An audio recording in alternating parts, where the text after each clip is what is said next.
Hi, my name is Beth, and this is my first Flosstube. This is a channel about needlework.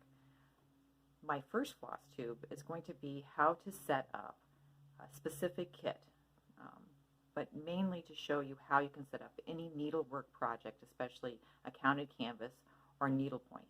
I'm doing this for my local guild. We can't meet because of the coronavirus. And I've had these kits for a while, and I'm ready for us to get started. So please excuse any background noise and the unprofessionalism of this. As I said, it's my first one. All right, first of all, you should have received your kit. This is Inchies, and it is by Kathy Reese. And her name online is Needle Delights Originals. And I will put a link to that in the drop-down box below. You should have received it. It looked like this, right?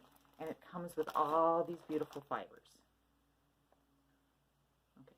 So the first thing you should do anytime you receive a kit is go through and check and make sure that you have all the threads that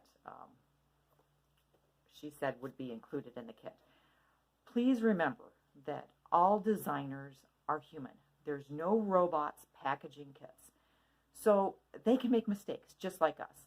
So go through, it's on page 20 in the Inchies book, and go through and make sure you have, for your colorway, the threads she said she was going to give you. I think all our canvases are, they weren't white or eggshell. That's fine. It's totally covered, so it doesn't really matter. But make sure you have them. If you don't, contact me first if you're a member of the guild. But if you ordered it from Kathy, I am sure she will make that right. So I've not met a designer yet who will not honor their kits. But please do not contact them 3 years from now. After you've ordered your kit, you go through and you say, oh, you left out such and such thread. They don't have a responsibility to make good that kit. You should check it out. It's your responsibility to check your kit when you get it, and if it's wrong, to contact them right away. For one thing, the threads are going to be changed, the colorways are going to be changed. 3 years from now, deal with it yourself. Or if you buy it off of eBay or any other reseller, you take care of the missing threads. It's not the designer's responsibility. The other thing you should do is go through and make sure you have every single page in the book. So just go through. Make sure 1, 2, 3, 4, 5, have them all. Remember, they're making copies on copy machines. They're making multiples of them. Pages do stick together. I've had it happen to me. I've never had missing a page, but I do get big kits from some designers. We're talking 45, 50 pages. Just check, make sure, and contact them if you were missing a single page. And I'm sure they will make it good. The next thing I do is, because of the way the kit comes, this isn't my kit, so I don't want to open it. The pages come like in this note, just loose. So what I do is I put it in a 3-ring binder with page protectors. This is just the thread, so it doesn't matter. I do this so that way when I'm ready to do a piece from the chart, I just pull out that page and I can set it wherever I'm stitching next to my spot, and it's right there for me, and it's easy for me to see. It's easy to pull out and make notes if I'm going to do that. But then you don't have all these pages loose. They're not like flying all over the place, and you're less likely to lose them. All right, so the next thing you should do, I have everything next to me, and so I'm going to disappear for a second. The next thing you should do after you've gone through all your threads is I have to tell you something. I sent this as an email to my guild, but if you're doing Kathy Reese, who's a designer of Needle Delights and Inchies, or you're doing, I think, Sue Reed, she has you not cut your threads right away. So a lot of times what I do is I'll put them in cheap Ziploc bags. And that way when you cut off a piece of thread, you just stick everything back in the bag. So like, let's say you made it too long, you have a little bit left, you can stick it in there. The only reason you do that is I have had some kits where the design, they don't, I must use more thread than the designer gives you. And I want to make sure I don't run out. So I just keep all those bits and bobs until I'm totally done. And then if I just need one stitch, I have it in that color. So you can just, like I said, put them in bags and then you can put them on a binder. What I was going to say is you're going to get all these lovely, luscious watercolor threads. And they're overdyed. You can see they have multiple colors. In Inchies, she's going to give you specific ways she wants you to use these threads. So don't cut them right away. A lot of needle pointers, what they'll do is they'll take the knot off, they'll open it up, and they'll just snip it to 18 inches. You know, cut it, and then it makes it like 18 inches. Don't do that. Do not do that for this kit. You will need, I know you're going to use like a dark section or a lighter section, and it'll be your preference. Just keep that in mind when you're setting your kit up. So it's different than when you do cross stitch. I know a lot of people put them on thread rings and or snip them so they're 18 inches long, so they're just can pull out the length they need. Don't do that for this kit. You're going to need, you might need shorter lengths for some of the threads, and you might need, and you're going to need specific colors when you work it. So these are, mine still are all in their little bag, and I need to get that ready. So the other thing I had you get was stretcher bars. Now because I'm on video and I couldn't rearrange things, these are just little short ones I had. So you should have got 2 sets. So they come in sets. So you had 4 because we're making a big rectangle, correct? So how they go together, I'm going to put you down, and this is just a square, and it's just one I happen to have. These are the Edmonds, and they're very thin. You probably want the regular width, and because they're 10 by 14 is what you need, they probably will come that way, but be a little bit wider, that's what I was going to say. But you just take the 2 ends, and you put them together. So there's, you got one side, and you just assemble it. Now, I'm doing this off camera. There you go. These are great. They're very relatively inexpensive.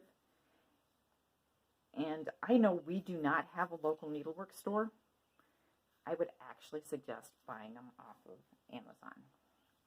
If you're adverse to that, look at Inspired Needle, probably has them. Sassy Jacks has them out in North Carolina. Needle in a Haystack in California has an online, and I'm sure she has these. Acorns and Threads. Fireside Stitchery, I think is the name of the one out in, let's say, Pennsylvania. So just go online, search. There's needlework stores that carry these. The ones that I really like, and they're more expensive, and these are not the right size. This is for dawn to dusk.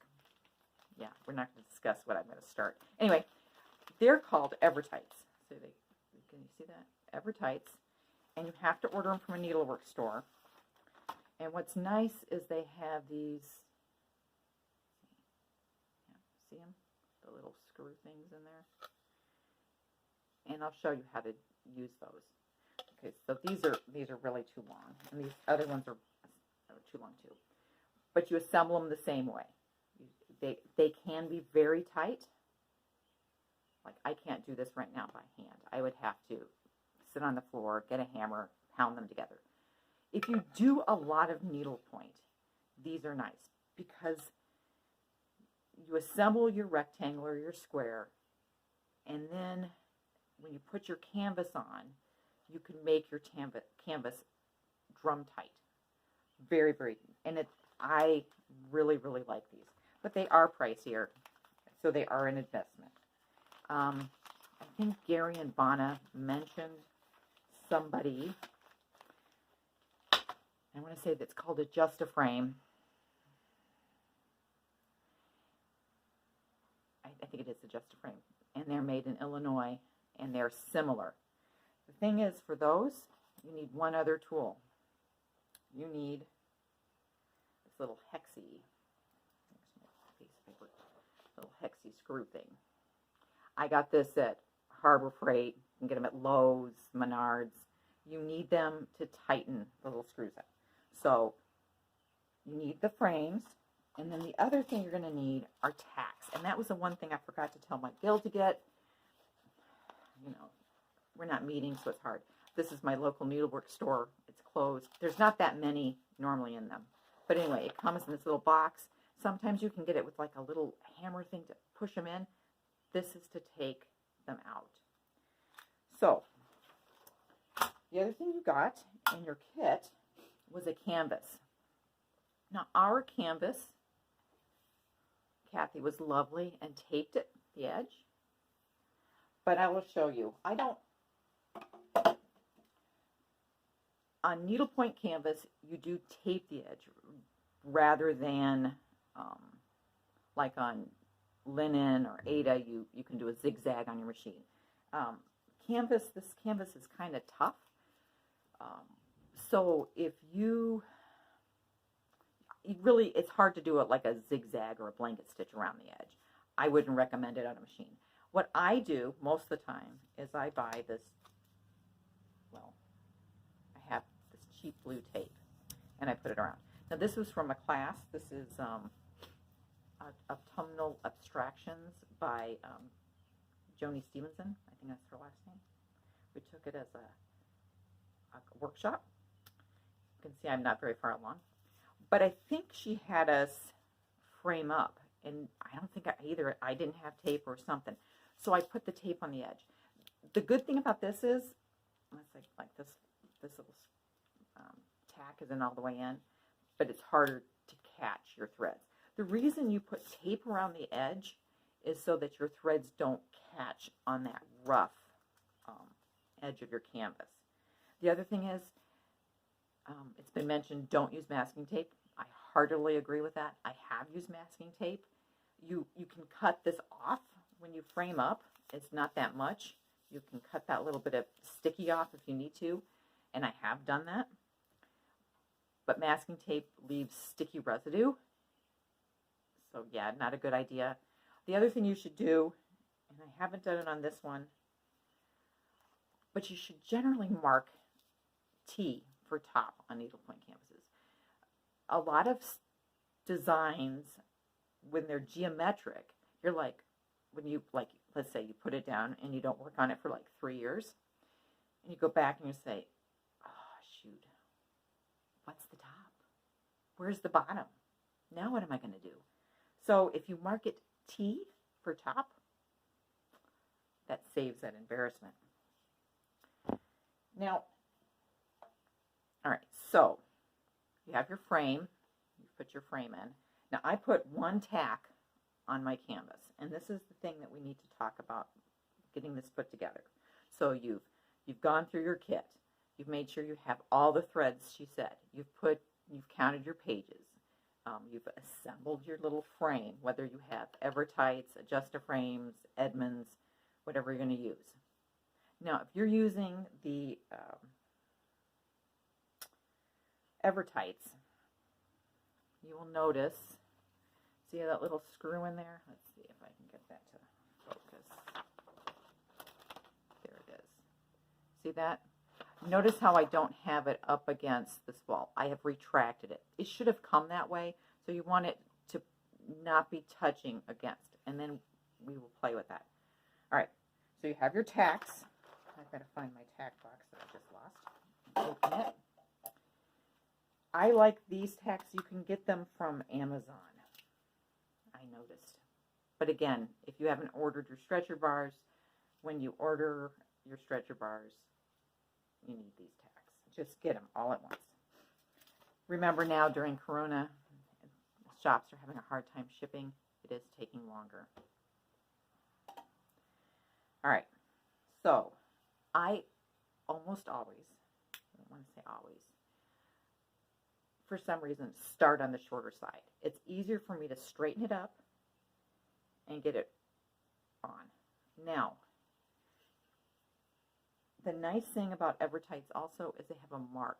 That mark shows the middle of the canvas, or the middle of the bars. So you can adjust and do your first tack exactly in the middle. You know me. I don't do exact. So I just eyeball it. Get your first one in. Now, I won't put all these in. I'm just going to show you basics, mainly because of my setup. I cannot show you exactly putting these on. So first one in, you're going to go down to the opposite side. I'm going to put this on my shoulder. You're going to pull this. Okay, you can't see that. You're going to pull it as tight as you can with your fingers, making sure the last time I did this, I did it wrong. I've taken this out 3 times already. So I'm making sure it's straight along my edges. And I'm pulling it tight with my hands. And then I'm going to pull that in.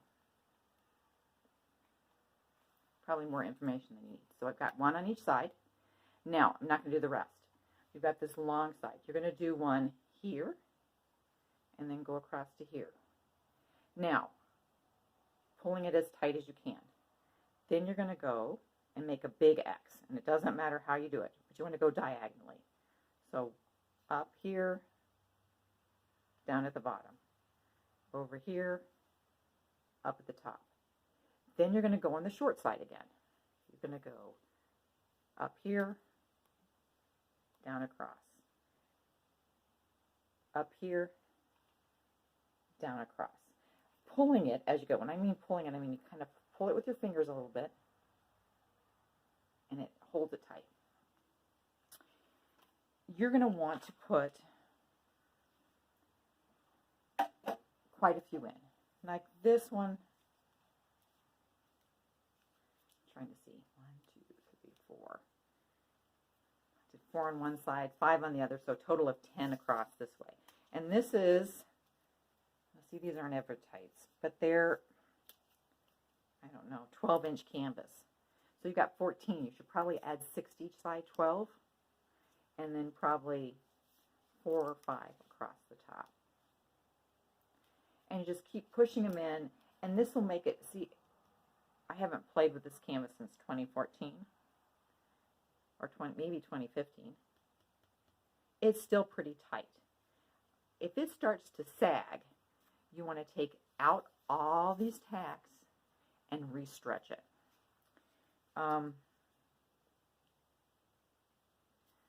So I'm trying to think of anything else I need to tell you about that. So once you get that tight and on there, then you take this hexie on. If you're using Evertights, take these little hexie screw, and then I think I'm going to show it this way. Oops, I guess that's my mic.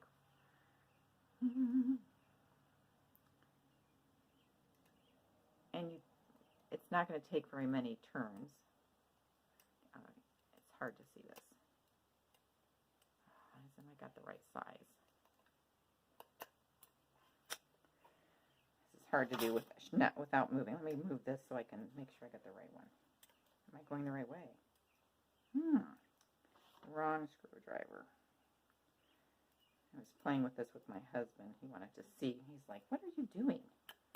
And I showed him. Okay, I got the right one. It's this one. Not that it makes any difference to you all. Anyway, you screw it. I'm hoping you can see it. And then all of a sudden you'll feel it hit. Give it another turn or two, and that will tighten it. And eventually, once because you have all this tacked down, it will tighten it up and make it extraordinarily tight, drum tight. And that's what you want when you do needlework. Now, next time, the next video I have up, it's not going to be any more professional probably,